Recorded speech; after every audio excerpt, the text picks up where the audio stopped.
জয় জয় দে জয় জয় দে বিশ্বম্ভৰ নিত্য গোষ্ঠী শিবহবৰ তলফল পড়া আন্তৰিক শৰ্ত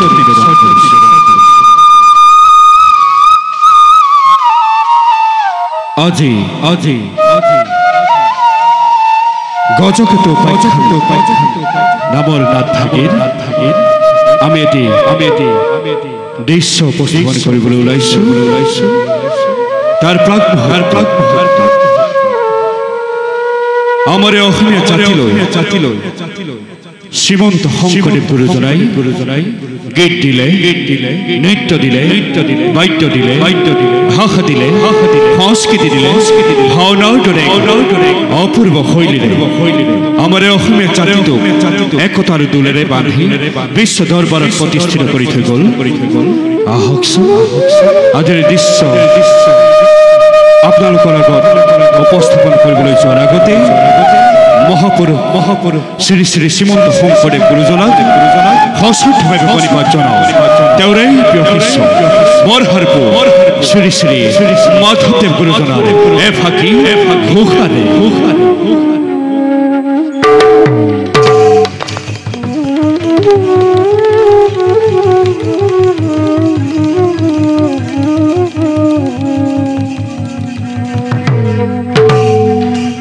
জয়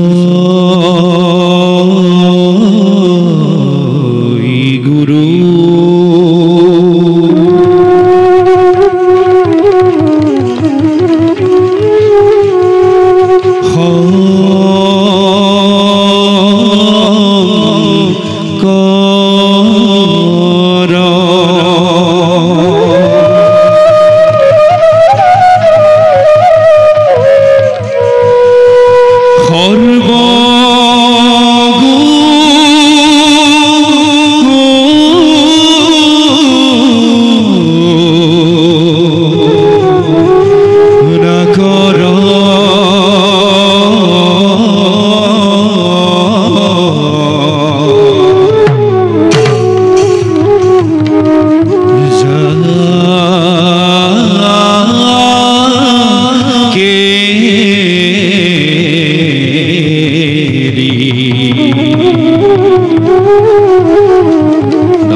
অশান্তিৰ কাৰণ বিচাৰি পাইছো বিচাৰি পাইছে বিচাৰি পাইছো এন্তে কওক কোনে আমাৰ ৰাজ্যত অশান্তিৰ সৃষ্টি কৰিছে ব্যক্ত কৰক পিতৃদেৱ মই এতিয়াই সেই অশান্তি দূৰ কৰি ৰাজ্যত শান্তি স্থাপন কৰিম আপোনাৰ আৰু প্ৰজাগণৰ শান্তিৰ বাবে এই ইন্দ্ৰকেতুৱে নিজৰ প্ৰাণ দিবলৈও সাজু আছে পিতৃদেৱ নাই এইবোৰৰ প্ৰয়োজন নাই এই অশান্তি দূৰ কৰিবৰ বাবে মাত্ৰ মোৰ এটা আদেশৰহে প্ৰয়োজন এই আদেশৰ কাৰণে সময়ৰ অপচয় নকৰিব মহাৰাজ সময়ৰ অপচয়ে প্ৰতিপক্ষৰ শক্তিহে বৃদ্ধি কৰে কওক পিতৃদেৱ কওক পিতৃদেৱ কওক তেন্তে শুনা আমাৰ ৰাজ্যৰ অশান্তিৰ কাৰণ মোৰ দ্বিতীয় ৰাণী প্ৰভাৱতী আৰু তাইৰ নপুংসক পুত্ৰ চন্দ্ৰকেতু মোৰ পিতৃ দেৱাদিদেৱ মহাদেৱে ৰাজ্যৰ শান্তিৰ কাৰণে চন্দ্ৰকেতু আৰু তাৰ মাকক অনতি পলমে হত্যা কৰিবলৈ নিৰ্দেশ দিছে এয়া আপুনি কি কৈছে পিতা আমাৰ মাতৃ সদৃশ মাহিয়াই আৰু সহোদৰ প্ৰতিম চন্দ্ৰকেতুক হত্যা কৰিব লাগে ৰাজ্যৰ শান্তিৰ বাবে অসম্ভৱ পিতা অসম্ভৱ এনে নিদাৰুণ কাৰ্য কেতিয়াও হ'বলৈ দিব নোৱাৰে পৃথিৱীত এনে কোনো দৃষ্টান্ত নাই যি ৰজাই নিজৰ পুত্ৰ আৰু ৰাণীক হত্যা কৰি ৰাজ্যত শান্তি স্থাপন কৰিছে এটা ৰাজবংশৰ পবিত্ৰতাৰ নামত এনে কলংক কেতিয়াও সৃষ্টি কৰিব নোৱাৰি কওক পিতৃদেৱ এই ক্ষেত্ৰত আপোনাৰ সিদ্ধান্ত কি লোকে অসুৰ বুলি ক'লেও সেনাপতি হিচাপে মই জানো আপুনি এজন সুবিবেচক গতিকে মহাদেৱে এনে আদেশ দিলেও আপুনি এনে ঘৃণনীয় কাৰ্য সম্পাদন নকৰিব মহাৰাজ আচৰিত কথা ৰাজ্যৰ অশান্তিৰ কাৰণ বিচাৰি ত্ৰিভুৱন চলাথ কৰিলো আৰু আজি যেতিয়া নিজৰ পুত্ৰ আৰু ভাৰ্যাক দুখীৰ আসনত বহুৱাবলগীয়া হ'ল তেতিয়া কি মই নীৰৱে থাকিব লাগিব এয়া নেকি তোমালোকৰ পৰামৰ্শ এনেকৈ অহেতুকভাৱে মাহিয়াই শাস্তি দিলে ৰাজন্তেকপুৰৰ সকলোকে শাস্তি দিব লাগিব গতিকে আপোনাৰ সিদ্ধান্ত সলনি কৰক পিতৃদেৱ কিন্তু মাহিয়াই আৰু চন্দ্ৰকেতুৰ দুখ কি পিতা পিতা দুখ এক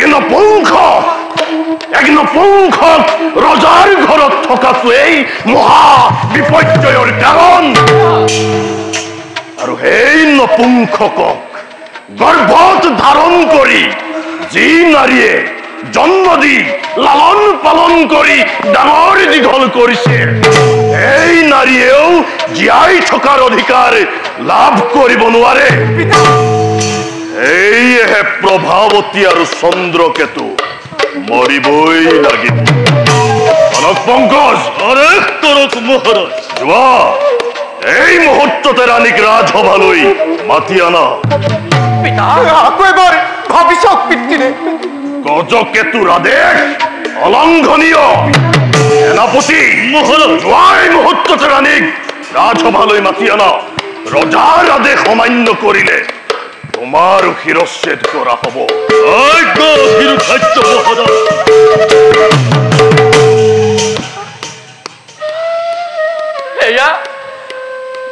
এয়া আপুনি কি কৰিবলৈ লৈছে পিতা কি কৰিবলৈ লৈছে যি মাতৃয়ে জীয়াই থকাৰ বাহিৰে মৃত্যুৰ কথা এক মুহূৰ্ত ভাবিব নোৱাৰে এই মাতৃয়ে আপোনাৰ আদেশত কন্টেক পাছতেই মৃত্যুকে বচি ল'ব।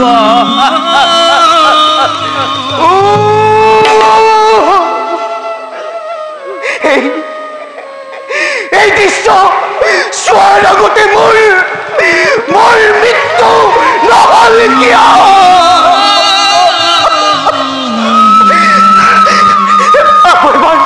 আকৌ এবাৰ ভাবি চাওক পিতৃদেৱ, আকৌ এবাৰ ভাবি চাওক।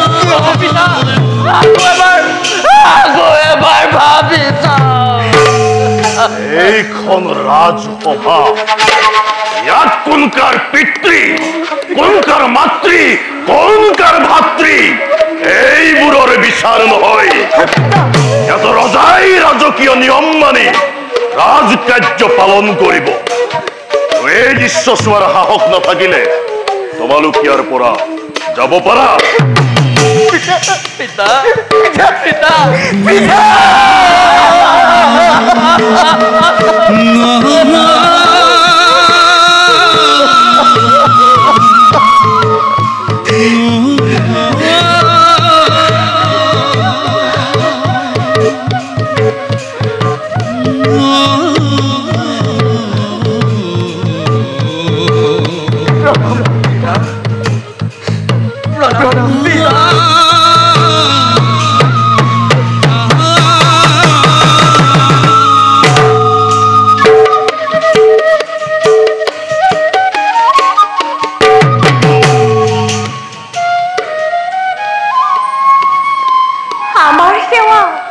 গ্ৰহণ কৰক স্বামী দেৱতা। এই অসময়ত আমাক কিয় মতালে? প্ৰভাৱতী, কোৱাচোন, ৰাজ্যত অশান্তি হলে ৰজাই কি কৰিব লাগে? সেই অশান্তি দূৰ কৰিব লাগে। এই অশান্তি দূৰ কৰিবলৈ যদি আপোনজনকো ত্যাগ কৰিব লগা হয়, ৰাজ্যত শান্তি ৰক্ষা কৰাটো ৰজাৰ দায়িত্ব। ইয়াত আপোন পৰ, শত্ৰু মিত্ৰৰ প্ৰশ্ন আহিব কেনেকৈ? কিন্তু এই প্ৰশ্নবোৰ মোক সোধাৰ কাৰণে মই একো বুজিব পৰা নাই। কনক পংকজ, মহাৰাণী, দেৱাদিদেৱ মহাদেৱে কৈছে ৰাজ্যৰ অশান্তি কাৰণ বোলে ৰাজ অন্তঃপুৰতে আছে।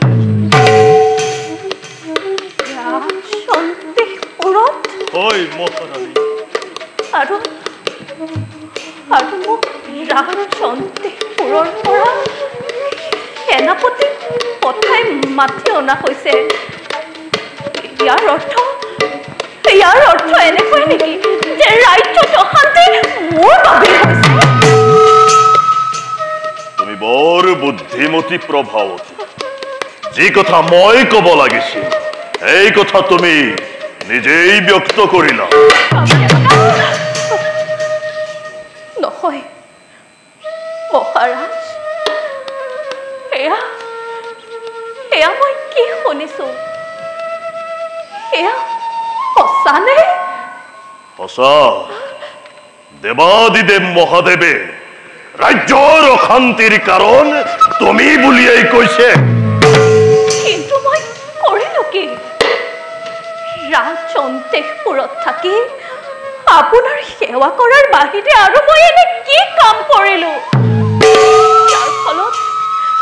যাৰ ফলত ৰাজ্যত অশান্তিৰ সৃষ্টি হৈছে?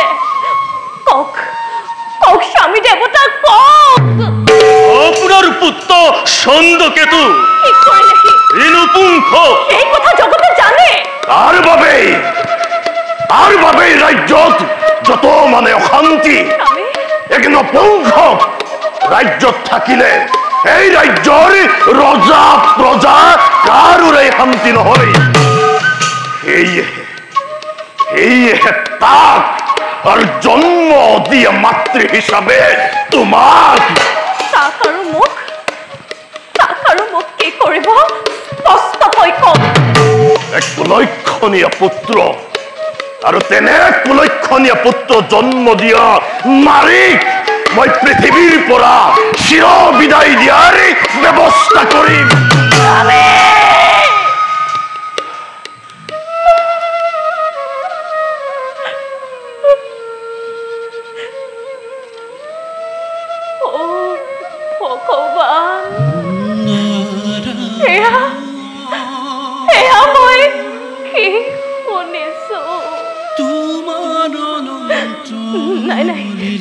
নাই স্বামী, আপুনি ইমান নিষ্ঠুৰ নহব।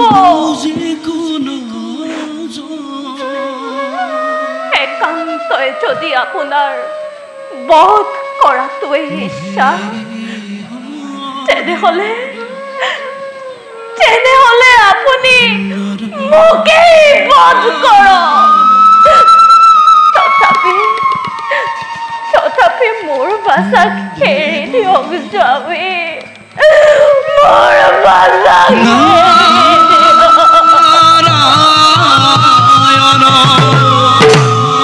অশান্তিৰ বিষ গুটি থৈ গছ নাকাটো, গছ আৰু গুটি দুয়োটাকে নিষেধ কৰিম। মহাৰাজ, মই আপোনাৰ চৰণত ধৰিছো, আমাক জীয়াই থাকিবলৈ দিয়ক স্বামী, আমাক জীয়াই থাকিবলৈ।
হিচাপে যদি আপুনি মোৰ প্ৰাৰ্থনা শুনিব নোখোজে,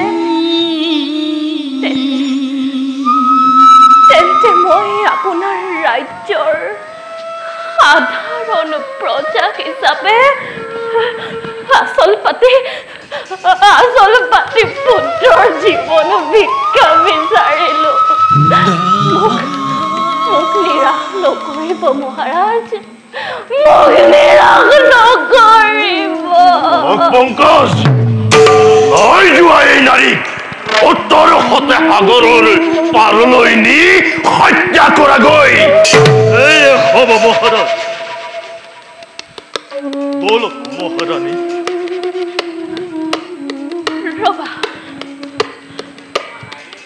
ৰবা সেনাপতি,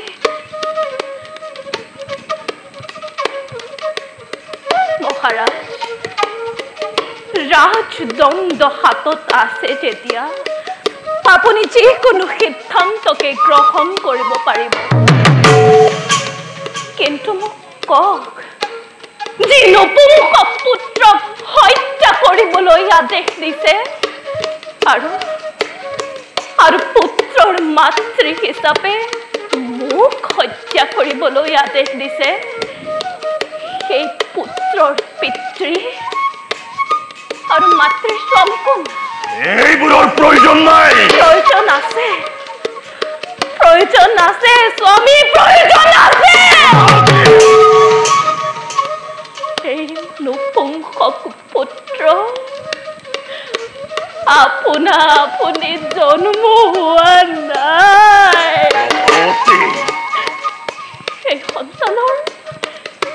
সেই সন্তানৰ জন্মদাত্ৰী মাতৃ মই আৰু আপুনি তাৰ পিতৃ মাতৃ হিচাপে যদি মোৰ জীয়াই থকাৰ অধিকাৰ নাই তেন্তে পিতৃ হিচাপে আপুনিও জীয়াই থাকিব নোৱাৰে আৰু থকাটো উচিত নহয় লৈ যোৱাই হতৰে আৰু জীৱন শেষ কৰি দিয়াগৈ ৰাণী নহলে মই ৰাজসৈক্য পালনৰ বাবে বল প্ৰয়োগ কৰিবলৈ বাধ্য হম কোনো প্ৰয়োজন নাই মই নিজেই যাওঁ যোৱাৰ আগত কৈ যাওঁ ৰাজ্যৰ শান্তিৰ প্ৰতিষ্ঠাৰ নামত মোৰ নিৰীহ পুত্ৰ আৰু মোক বধ কৰাই আপুনিও সুখেৰে থাকিব নোৱাৰে